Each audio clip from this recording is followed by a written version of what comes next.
guys, welcome back to the Feroz Moto channel. Today we have the luxury of driving this 2015 base fully loaded M4 in the DCT variant. Here I'm with the owner, Jared. Thankfully he's going to let us give this car a little rip around town. With the weather being as chilly as it is on these summer tires, we're going to of course be respectful of its limits, but super excited to see what this car is all about. As you guys know, with me, this was actually one of my first dream cars. My neighbor had one in mineral white, and upon me seeing it, I knew I fell in love with BMWs. I believe the F8X chassis, when it comes to the M cars, are absolutely timeless. With this car being nearly 10 years old now, I don't think it has shown any age at all. Jared himself has put some nice tasteful mods on the car. I absolutely love these HRE wheels. They are 20 by 10 in the front, 20 by 11 in the rear, and they're wrapped on some staggered tire. Currently we're working with what we got. It looks like a 285/30 R20 PS4S in the rear and a bit skinnier Falcon summer tire in the front, and the Zenith FK510. All right, so we're gonna see, of course, how it feels differently. Some other things he's done, of course, with his famous Fushigi plate. I'll put a little spot here if you guys don't know what that is. You're about to be mesmerized. It's here. It's wild. It's sweeping the nation. It's Fushigi! But recently just got it all ceramic coated, polished, and it looks absolutely beautiful. Really like what he's done here with the diffuser. We have all the carbon fiber bits, little ducktail spoiler, and I think it looks absolutely aggressive and gorgeous. Side profile and everything looks great, and we're gonna hop in and see what this car is all about.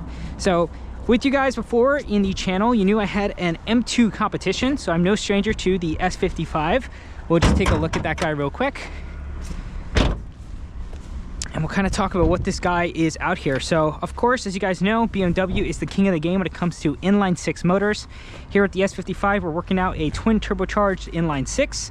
No problem there. I believe this guy is tuned, you know, on MHD Plus. It's on MHD Stage 2. And I put it on 91, but put in 93 just to keep it a little safe. Yeah, why not? How many miles is on this guy? So I bought it at 100K. Okay. And it's actually at 134K right now. Awesome. So it's running strong. Cool. Once we hop in, we can talk about how it's been like to own this car. I know with this platform, I think it's depreciated pretty nicely for those who want to get a performance bargain for what it is. But we will hop inside and talk to Jared about all that soon later. He also seems to have some intakes on the car. Burger Motorsport. We're gonna hear some cool whooshing noises. We'll try to capture that on the GoPro. And of course, one thing I do miss from my car doesn't have is this beautiful carbon fiber strut tower brace here to keep the car all tightened and buttoned up. So without further ado, we're gonna hop into the car and we're gonna give ourselves a quick little drive. Stay tuned. All right, let's hop in here. Seat is about set up for me. Right here we have this really cool shifter. I know it's a DCT, but what is this guy, Jared?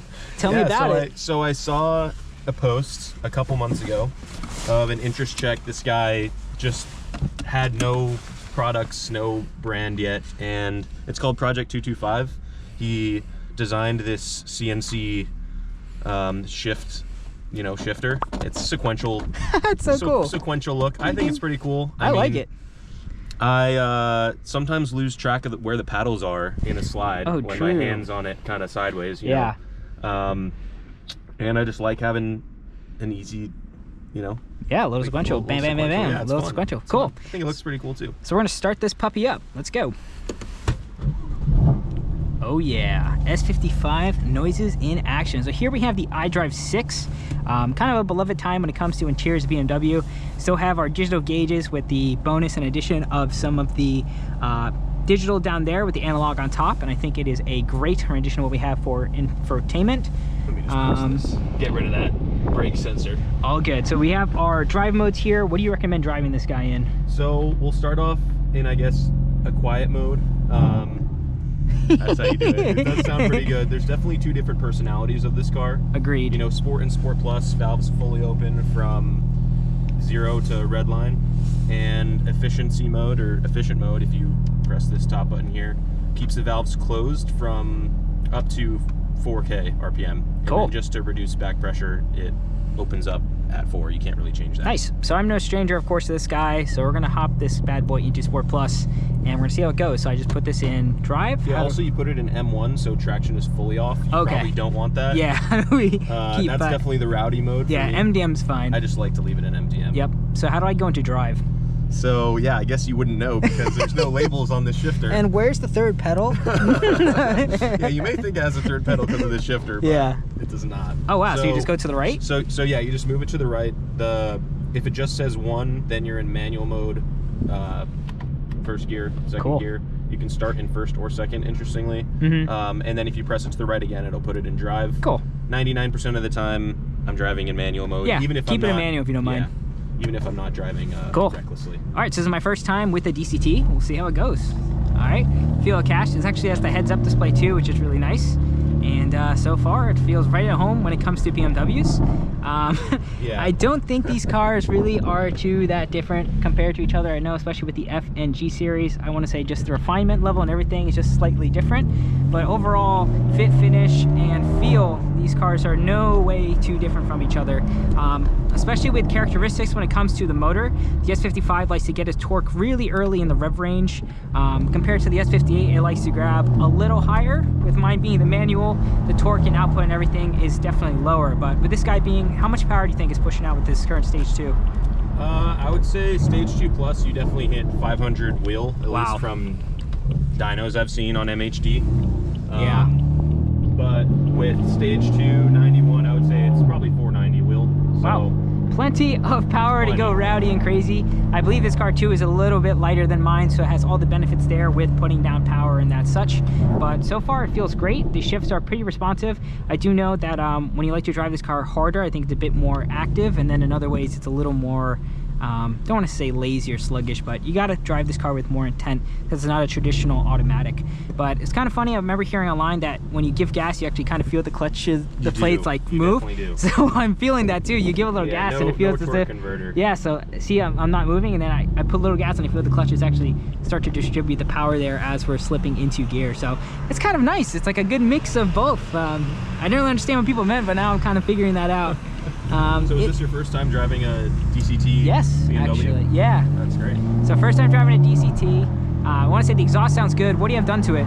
Yeah, so big fan of ARM. They're one of the only aftermarket exhaust manufacturers for this car that's resonated for every part you can buy from them. So I have a resonated downpipe and a resonated midpipe, and I took out the primary, secondary cats and the resonators just because love that little burble. Just because I just think it sounds better. I honestly do think this car kind of sounds like a lawnmower above 5,000 RPM. Yeah. If you don't have a resonator. Yeah. So I am absolutely in love with the exhaust on this car. I would do it exactly the same way if I got another one. Awesome. Can't wait to have her open up when we get to our sanctioned part in Mexico. But overall, this car, like I said, very easy to live with. How'd you say as a daily driver has been to you? Daily driver, it's really a great car. I mean, it's not a cheap car either, unfortunately. I mean, everything that could go wrong M-Tax, baby, M-Tax. definitely has the M-Tax applied to it. Yep. But it's really a great daily.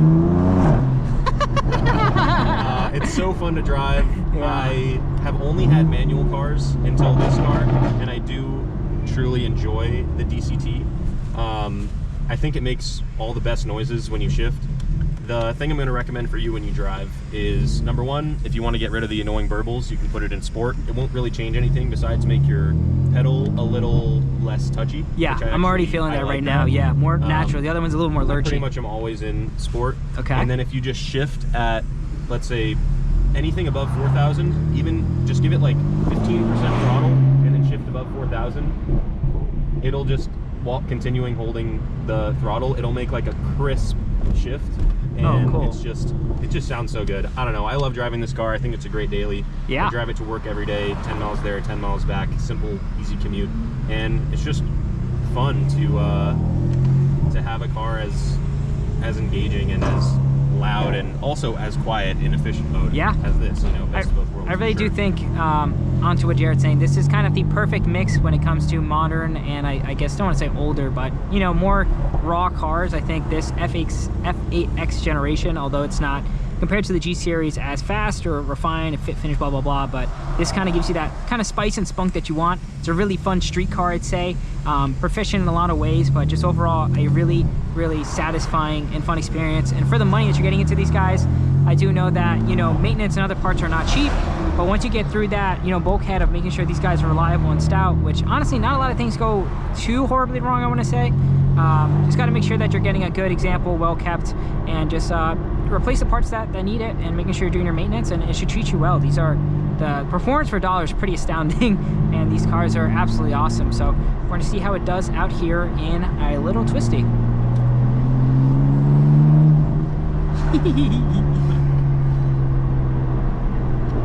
Little C8. All right, let's see how this does. Okay, this is fast.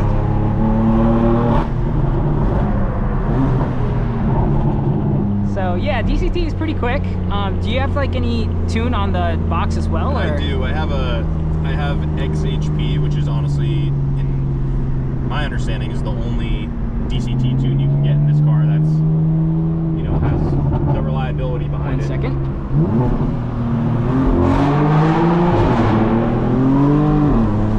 Wow, so this thing have like a kickdown pedal, or? It does. I disabled it. This thing just moves, man. Absolutely moves. Yeah, just having it automatic, I'm gonna close the windows for auditory purposes. But this car is such a freaking riot, man. Puts the power down. I know you have a 285 in the back, but that's plenty of tire with a nice wide rim. But so fit and refined. You close the windows, put it back into a different drive mode, and we have that Jekyll and Hyde personality that we love with these M cars. I think with how they are in the market today, with like how much you can really do with this platform, if you want it to be a drift car, if you want it to be a track car, if you want it to be a show car, perfect daily. I mean, you have the aftermarket and really make these cars exactly what you want. And I just think, yeah, for the value and the proposition, everything, it is a blast. So that being said, Jared, any regrets with owning this car? Anything? I would say the one thing I can say about this car is I do feel like you should penny up for a lower mile version. Okay. I mean, I really do want to turn this car into something special.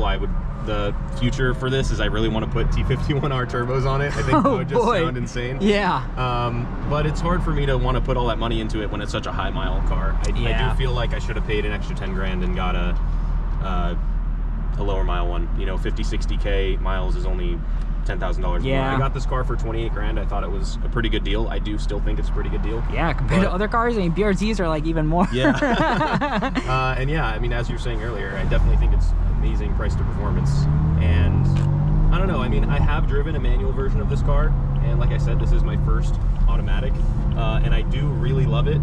And driving the manual, it actually wasn't as profound of a experience as you may expect. And let's do a little pull here. Don't want to upset our law enforcement in front of us, but this car is just such a hoot and holler to really push. Yeah, auditorial wise, I think it makes all the right noises. It sounds absolutely fantastic and has the power to match. With this stage 2, it feels pretty adequate and close. Actually pretty faster than my car compared to stock, and the DCT I think definitely gives some life and everything. Manual, of course, you have some of that lag and loss as you're doing these shifts, and this guy just good power and just keeping you kind of pinned and moving into the rev range. Let's see here. Yeah, man, those shifts feel really, really nice. It's just fast, just absolutely fast. I love the long wheelbase, but the M2, as quick and buzzy as it was, you kind of lose that kind of long wheelbase stability when you're going fast and kind of these turns. I know BMW built this for the Autobahn and everything with how it cruises, but there is definitely a lot to love when it comes to just those high-speed maneuvers and stability. With comparison to the M3 that I have and everything, I mean, wheelbase and everything, like I said, pretty much the same. I do feel that ergonomics and everything, you're way lower, and this feels more of a sports car. As much as I love my M3's capabilities, it does feel like I'm driving a car, if that makes sense, compared to what this is.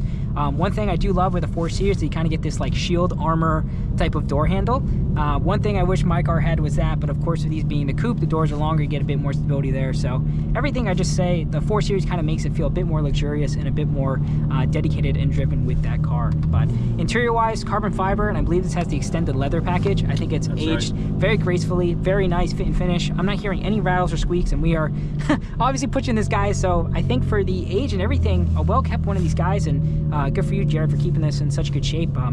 It's just an awesome car. And Looking forward to what you guys think down below in the comments for other cars going out there. I know, as Jared was saying, you kind of get some peace of mind getting something with lower miles in mileage, but if you are upkeep on these cars, as much as we like to be scared of German maintenance and reliability and everything, if you're on top of it and understand it, you know, people fear what they don't understand. So once you kind of know what's going on with these guys, it's really not too complicated. Cars are cars at the end of the day, and just keep going. So any other thoughts you want to share with people, recommend what to look for? Yeah, a couple things to look for. I would say number one, diff bushings are, I would say, as big of a problem. I mean, maybe not as big of a problem as a crank hub, which I think we should probably address in a second. But, oh yeah, crank hub, yeah. But the diff bushings are definitely a huge point of failure. When I got this car, it would clunk really, really badly every single time I shifted the weight of the, or shifted the rotation of the diff. So when I would get on throttle hard or off throttle hard, there would be a big clunk. So one thing I did to stiffen up the rear end was I got the FCP Euro poly bushing kit. Yep. For the rear diff. I think that made a world of difference. Totally recommend that upgrade. There's a lot of cars that have already done it, and it would be a huge plus if you could find one with it. If you're just looking for a low mile car with stock bushings, they're definitely going to get more worn out if it's parked outside. So keep an eye out for the quality of those bushings when you pick up the car. In addition to that, I would say crank hub is definitely a point of concern as well.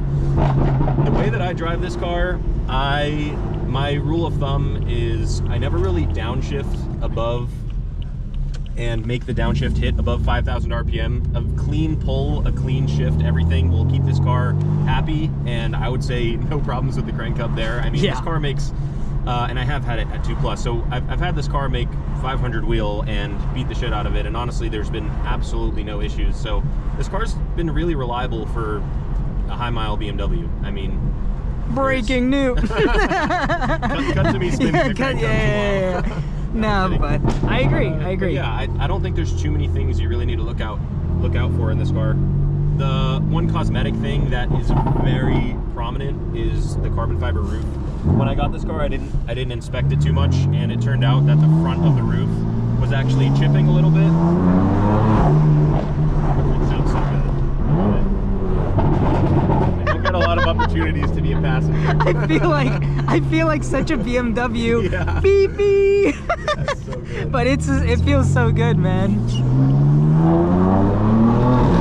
I'm gonna get in trouble, man. I'm gonna get in trouble. But what an experience, what a car. I mean, with this car being, you know, a street car first and everything, I really don't know what else you could kind of want from kind of a beast like this. As Jared said, there are, you know, some Achilles heel, I want to say, with the crank hub. I know some people think it's kind of overblown in some ways, but if you want peace of mind and you're going to be tuning this guy and driving it hard, I think it's not a problem to get that done. But overall, we're just going to do a quick walk around again of the car. How do I put this in park? So, funnily enough, with DCT, neutral? You can't put it in park. You have to turn the car off to put it in park while you're in drive. Really? Yeah. Oh, that's auto stuff, so. Okay. Yeah. Cool. So we're gonna do pretty weird quirk right there. Yeah, we're gonna do another quick walk around, just make some final closing remarks and thoughts on this car. But like I said, guys, for kind of a peak fun daily for the money, I really can't see it going wrong. If I were to do things right again and over, I would definitely consider this going that route. Me having the experience with the M2 competition, I don't think I would want to get back into these. But if it was my first time, I don't know if maybe I would have hopped out if I still had an M4.